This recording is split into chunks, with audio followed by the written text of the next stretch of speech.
बिस्मिल्लाहिर्रहमानिर्रहीम। तमाम नाज़रीन को अस्सलामु अलैकुम वरहमतुल्लाहि ताला वबरकातुहू। Welcome to my YouTube channel Islamic awareness.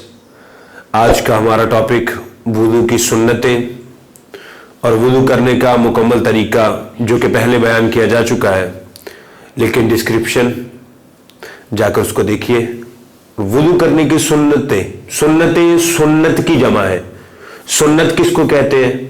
सुन्नत का मतलब होता है तरीका, और सुन्नतें मतलब तरीके। अब किसके तरीके किस बंदे के? तो अक्सर और बेशतर वैसे तो तरीका अलल आम भी है, मतलब सुन्नतें आम किसी के साथ भी खास किया जाता है, साहबियों के साथ भी, ताबियों के साथ भी। इमाम आदम अबू हनीफा की सुन्नत है, ये फुलां बिन फुलां की सुन्नत है। तो सुन्नत, लेकिन अक्सर और बेशतर अमूमन ज्यादातर जो है वो आका अलैहिस्सलातु वस्सलाम से है जो सुन्नतें मुराद ली जाती हैं।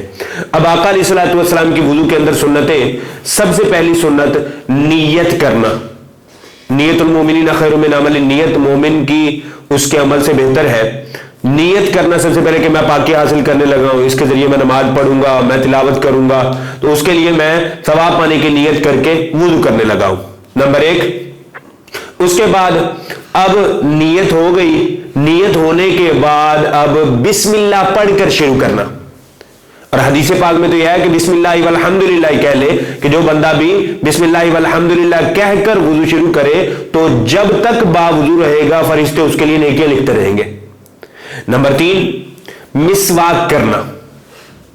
मिसवाक करना, अब मिसवाक करने तरतीब पहले बयान की जा चुकी है। अब उसके बाद कुल्ली करना, तीनों मर्तबा अच्छी तरह से मुंह के हर हिस्से में पहुंच जाए पानी, और अगर रोजा ना हो तो गरारा ये भी कर ले। और उसके बाद 3 मर्तबा नाक में पानी डालना, ये भी सुन्नत मुबारक है। कुल्ली के बाद 3 मर्तबा नाक में पानी डालना, ये भी सुन्नत मुबारक है। दाढ़ी का खिलाल करना, दाढ़ी हो तो उसका खिलाल करना, यह भी सुन्नत मुबारक है। उसके बाद एक ही मर्तबा पूरे सर का मसा करना, एक ही मर्तबा पूरे सर का मसा करना। कानों का मसा करना, कानों का मसा करना, यह भी सुन्नत मुबारक है। उसके बाद फराइज के अंदर तरतीब को कायम रखना, मतलब पहले चेहरा धोना, फिर उसके बाद बाजू धोना कोनियों समेत, लेकिन यह तरतीब कायम रखना। ये नहीं कि पहले बाजू धो ले फिर उसके बाद चेहरा धोए, वुज़ू तो हो जाएगा लेकिन वो कामिल वुज़ू वाला जो कुलिया है वो निकल जाएगा।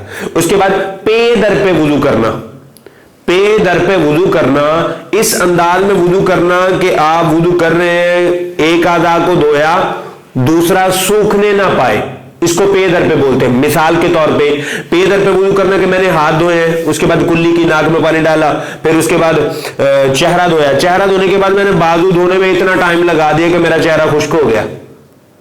ये पे दर पे वाली खिलाफे तरतीब हो गई। पे दर पे मतलब लगातार वुज़ू करते रहना इस अंदाज में कि आपका उज़्व सूखने ना पाए। चेहरा धोया, उसके बाद बाजू धोने के बाद मसा करे कि कोई उज़्व आपका ये चेहरा खुश्क ना हो जाए। ये थी वुज़ू की सुन्नतें, कि जब वुज़ू के अंदर जो सुन्नतें मुबारक है। इंशाअल्लाह नेक्स्ट वीडियो में वुज़ू के मुस्तहब्बात। चैनल को सब्सक्राइब करें, बेल आइकन को प्रेस करें, हमारी वीडियो को लाइक करें, ज्यादा से ज्यादा शेयर करें, और कमेंट सेक्शन में अगर आपका कोई सवाल है तो वो जरूर पूछें। जज़ाकल्लाहु खैरा।